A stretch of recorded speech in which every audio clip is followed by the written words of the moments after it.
உலகெங்கிலும் இருந்து இந்த நிகழ்வை பார்த்து கொண்டிருக்கின்ற சன் தொலைக்காட்சி நேயர்களுக்கு அன்பின் வணக்கம்.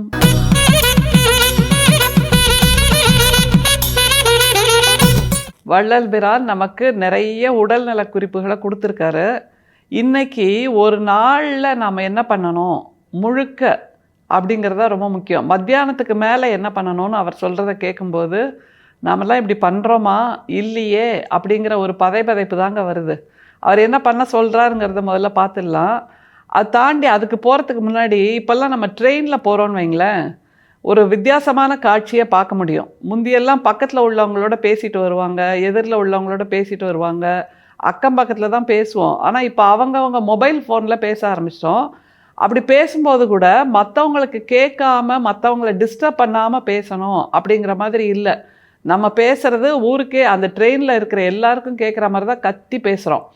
உங்கள் வீட்டில் ஆடு குட்டி போட்டுடுச்சா அப்படிங்கிற கேள்வியில் ஆரம்பித்து, எங்கள் வீட்டில் கோழி முட்டை போட்டுடுச்சு அப்படிங்கிறதுலேருந்து ஆரம்பித்து, எங்கள் வீட்டு மாமரம் மாங்காய் காய்ச்சிடுச்சு அப்படிங்கிறது, அப்புறம் பக்கத்து வீட்டில் அந்த அம்மா இந்த மாதிரி புடவை வாங்கியிருக்காங்க அப்படிங்கிறது, அப்புறம் தலை தீபாவளிக்கு வந்தார மாப்பிள்ளை, அந்த மாப்பிள்ளைக்கு என்ன மரியாதை பண்ணாங்க அவங்க வீட்டில், காற்றுல போகிற மாதிரி ஒரு செயினை வாங்கி போட்டாங்க அப்படிங்கிற மாதிரி கதை. இப்படி எல்லாவற்றையும் எல்லாரும் கேட்குற மாதிரி கத்தி கத்தி பேசுகிறோம். இது கத்தி பேசுவது சரியா அப்படிங்கிற ஒரு விளக்கத்தை நம்முடைய வள்ளல் பிரான் கொடுக்கிறார். கொஞ்சம் அவரோட அந்த வாழ்வியல் முறைகளை கேட்டுட்டு வந்துடலாம். அதுக்கப்புறம் நம்ம எதையெல்லாம் மாற்றிக்கலாம் அப்படிங்கிற ஒரு சிந்தனை நமக்கு வரும்.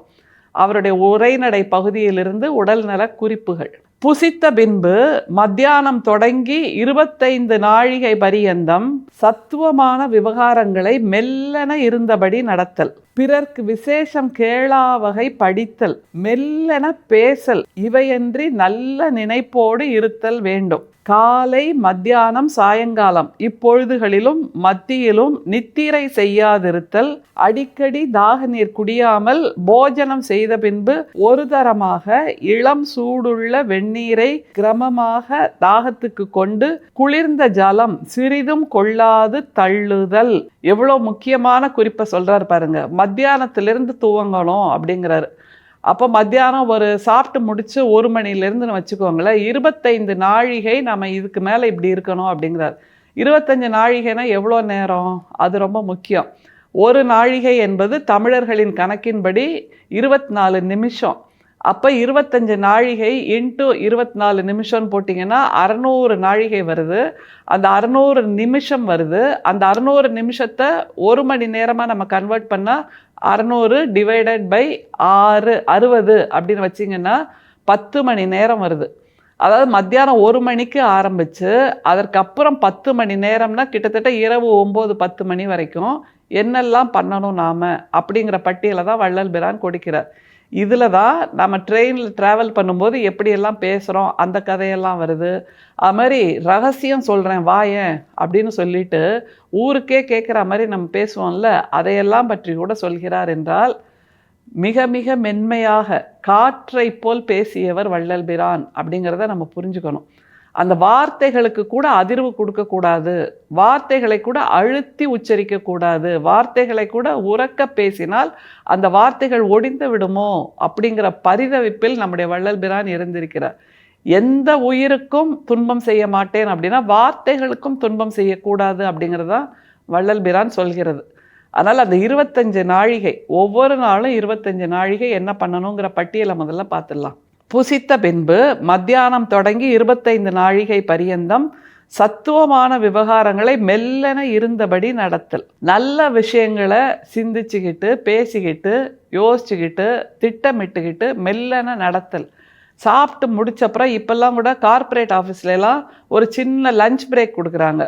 என்னென்னா சாப்பிட்டு முடித்த உடனே ஒரு 10 நிமிஷம் நடந்துட்டு வாங்க, 1 மணி நேரம் உட்காந்துட்டே இருந்தால் அதுக்கப்புறம் திரும்ப ஒரு 10 நிமிஷம் நடந்துட்டு வாங்கன்னு ஒவ்வொரு சின்ன சின்ன பிரேக்ஸ் கொடுக்குறாங்கல்ல, அதைத்தான் வள்ளல் பிரான் சொல்கிறாரு. அந்த நேரத்தில் காலையில் நடக்கிற மாதிரி விறுவிறுவிறுன்னு நடக்கணும்னு இல்லை, மெல்லன நடத்தல் அப்படிங்கிறார்.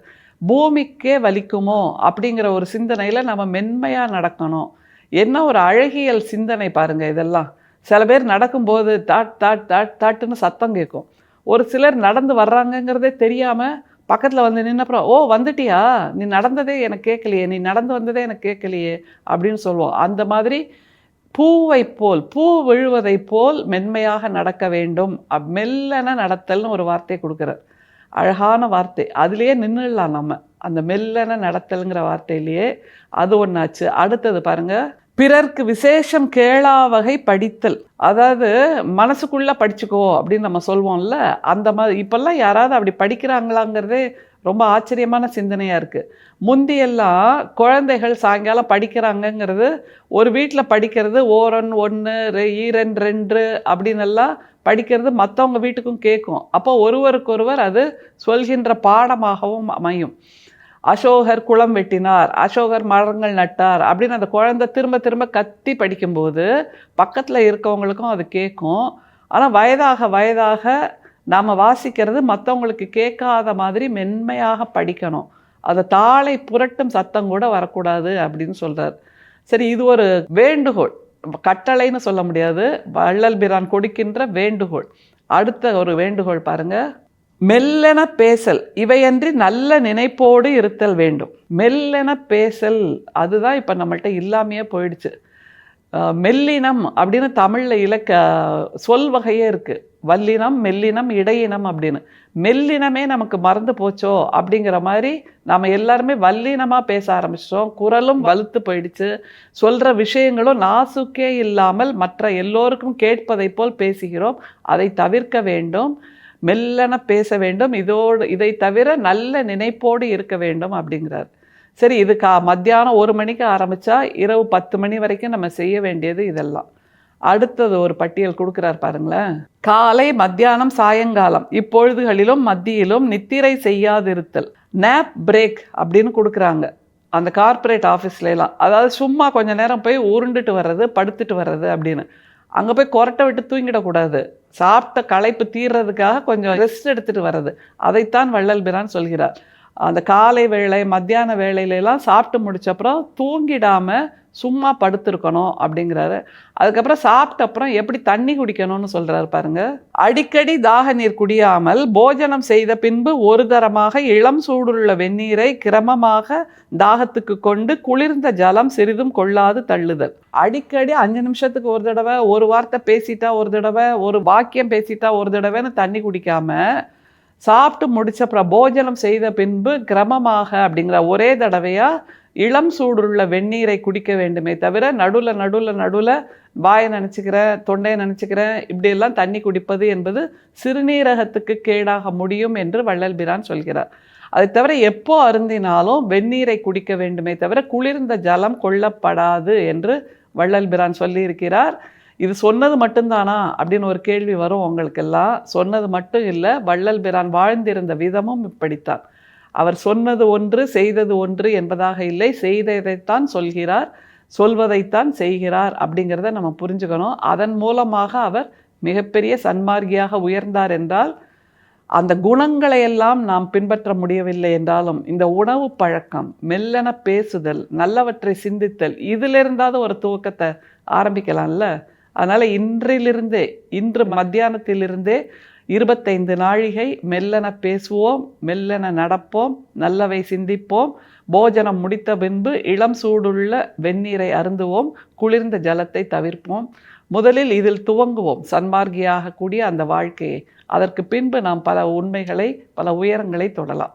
அருட்பெரும் ஜோதி, அருட்பெரும் ஜோதி, தனிப்பெரும் கருணை, அருட்பெரும் ஜோதி. மீண்டும் சந்திப்போம். நன்றி, வணக்கம்.